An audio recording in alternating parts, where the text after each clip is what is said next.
이 세상은 주인이 없는 무주공산이 아니고 주인이 계시는 곳입니다. 그렇기 때문에 이 세상은 하나님께서 창조주가 되시기 때문에 하나님의 말씀에 따라 움직여야 되는데, 이 세상에 죄가 들어온 이후에 이 세상이 그야말로 하나님을 무시하고 영적으로 보면 엉망이 되었습니다. 그러므로 성경의 세계관으로 볼 때 이 세상은 반드시 멸망하게 되어 있습니다. 그리고 새하늘과 새 땅, 하나님의 나라가 영원히 이 가운데 임합니다. 오늘 보면 이사야서 24장을 보시면 앞에서 다뤘던 13장에서 23장까지의 열방을 향한 개별적인 예언의 말씀, 이들이 멸망하게 될 거다라는 말씀을 지나서 25장에서 27장을 연결시켜주는 굉장히 중요한 전환점을 맞이하게 됩니다. 이사야 선지자는 지금까지 주변 국가들을 향하여 하나님의 심판의 메시지를 선포했다면, 이제는 온 세상을 향한 보편적이면서도 우주적인 심판으로 확장하고 있습니다.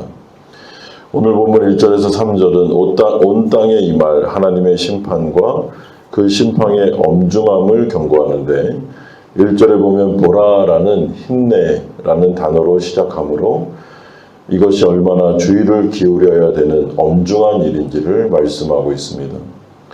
왜냐하면 장차 임할 여호와의 급박한 심판은 매우 중하기 때문입니다.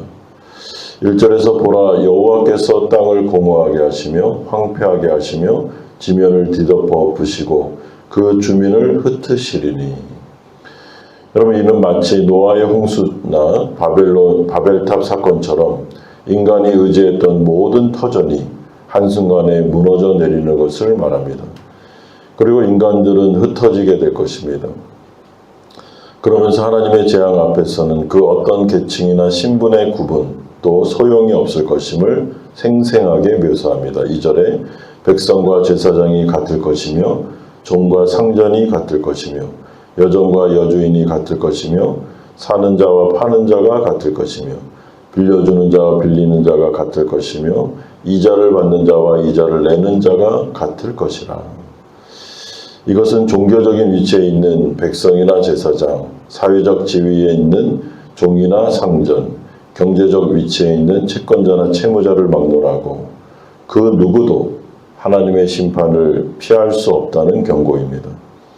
즉 세상적인 지위나 재물은 하나님의 진노 앞에서 아무런 방패막이 되지 못합니다.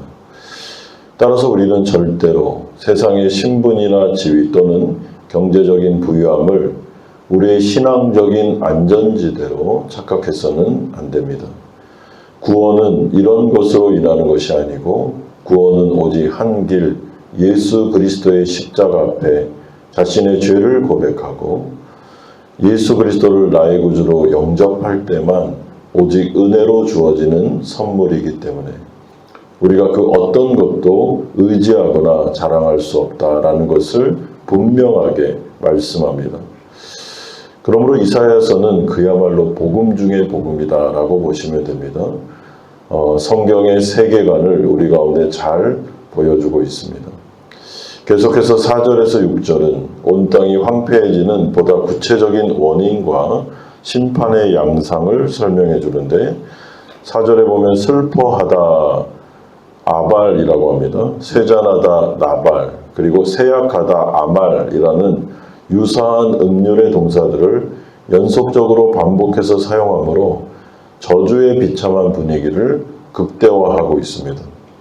따라서 이러한 세약함은 단순한 자연의 탄식을 넘어서 땅에서 세상으로, 그리고 그 땅에 거하는 백성 중에 높은 자들에게로 확장되고 있습니다.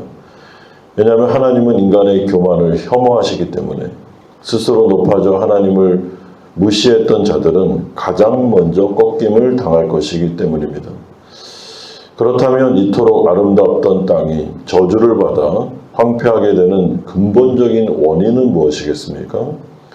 5절은 한마디로 말해 그 이유는 그 땅에 거하는 인간들의 죄 때문이다라고 말씀합니다. 그렇다면 인간의 죄라는 것은 무엇일까?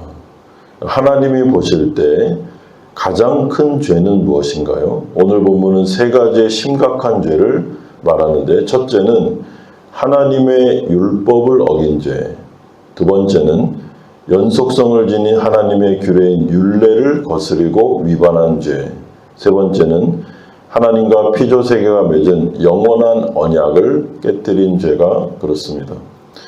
그러므로 성경이 말하는 죄는 윤리적인 죄라기보다는 하나님과의 관계 안에서의 죄를 1차적으로 말씀합니다. 여러분, 이 세상이 멸망하는 이유는 하나님을 무시했기 때문입니다. 하나님을 인정하지 않고 아담의 범죄와 같이 자기 자신들이 하나님처럼 되고 싶었던 교만, 이것이 바로 죄죠. 그러므로 이 세상은 멸망하게 되는데, 그것은 윤리적인 범죄 이전에 하나님과의 관계가 문제가 있었기 때문입니다. 그러므로 6절은 저주가 땅을 집어삼키고 주민들이 죄값을 치르게 될 거다라고 말씀합니다. 그러므로 저주가 땅을 삼켰고 그 중에 사는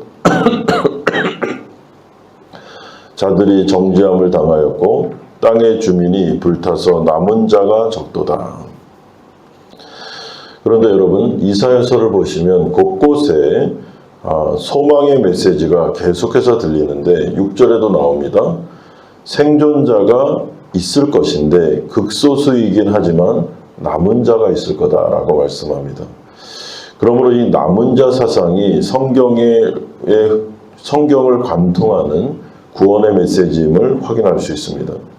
노아의 홍수 가운데 노아와 그의 가족이 남은 자로 구원을 받았듯이, 여러분, 세상의 심판과 멸망이 올 때마다 극소수이긴 하지만 계속해서 남은 자들이 있고 그들과 하나님은 언약을 맺으심으로 계속해서 언약 백성들이 나오게 되는 것입니다. 아브라함과 언약을 맺으시고 아브라함의 언약 백성들, 남은 자들, 이들은 구원을 받게 될 것임을 말씀해 주는 것이죠. 여러분, 그렇기 때문에 인간은 자신의 힘으로는 스스로 자기 자신들을 구원할 수 없습니다. 인간이 구축한 모든 안전장치는 절대로 우리를 구원하지 못합니다. 아무리 바벨탑을 쌓고 아무리 부귀영화를 가졌다 할지라도, 아무리 견고한 성읍을 지었다 할지라도 그것은 우리를 구원할 수가 없는 것입니다. 오직 하나, 예수 그리스도의 십자가 앞으로 나아가 하나님과의 언약을 중요하게 여기며 하나님을 인정하고 죄를 고백하고 하나님의 백성이 되는 것, 하나님과 언약 관계 안으로 들어가는 것, 이 외에는 구원이 전혀 없음을 말씀합니다. 그러므로 사랑하는 성도 여러분, 오늘 본문은 우리 가운데 분명히 말씀합니다. 지금까지는 강대국들의 몰락을 살펴보았습니다. 강대국들이 몰락하는 이유는 교만해서 그렇죠. 한순간에 하나님은 그들을 무너뜨릴 수 있다라고 말씀하셨습니다. 그러므로 이사야서 전반부에 계속해서 강조한 것은 강대국들을 의지하지 마라, 피조물을 의지하지 말라라는 것입니다. 여러분, 인간은 의지할 대상이 아니라 인간은 사랑할 대상입니다. 인간은 하나님이 아닙니다.